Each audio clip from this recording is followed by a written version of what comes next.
Hey guys, what's up? This is Ben, the Fat Coach, helping to separate fact from fiction. So, we've just had the Christmas holidays, Yule break. A lot of people are thinking, geez, I ate a bit too much there. I can really feel it on the old tummy and I need to do something about it. And a lot of you will be tempted to rush out in January and sign up for a new gym membership. In my view, it's one of the least effective things that you can do, right? It's what you eat between New Year and Christmas is far more important than the stuff you put in your mouth between Christmas and New Year, right? Anyway, it's winter. We're supposed to gain a bit of fat for the winter to help us survive the cold months ahead. But okay, so what's wrong with the gym membership and what could we do better? Well, some gyms see an uptick in January of 40 to 50% in new signups.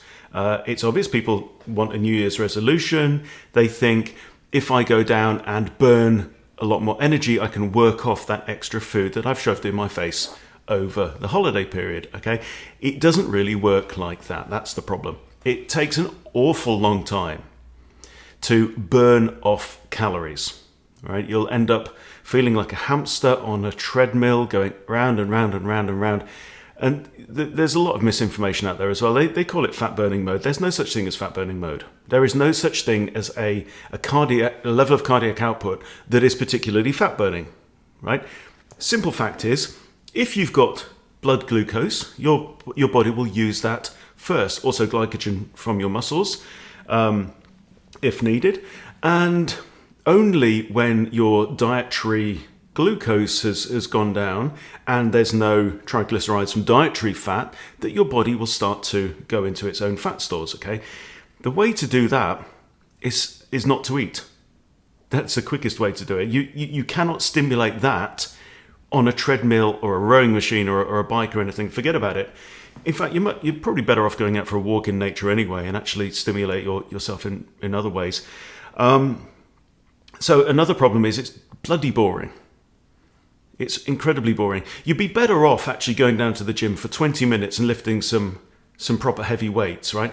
You'll burn more energy doing that than you will do just on a rower or one of these cardio setups. Plus, you'll build muscle, and all your muscle requires energy just to maintain its mass. So you'll then burn more energy while you sleep as well, when you are, by the way, in a fasted state. Unless you're setting an alarm to wake yourself up to snack during the night, which is a very, very bad idea.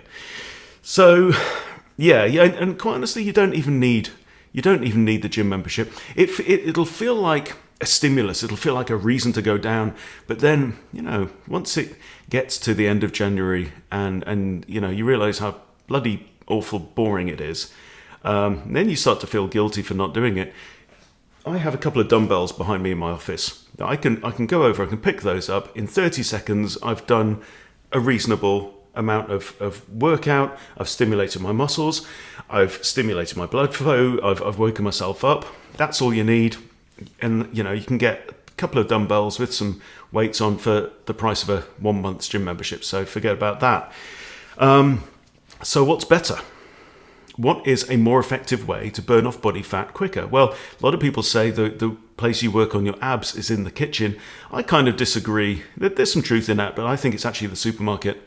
Bottom line, stop putting crap in your body that tells your body to store fat. Okay? So, if you cut down the refined carbs, you cut down the bread, you certainly cut down on the sugar and the alcohol, and in particular, more than anything else, cut down on the seed oils, because they have a particular mechanism. Your body is not designed to process that level of omega-6 fatty acids. It just doesn't know what to do with them.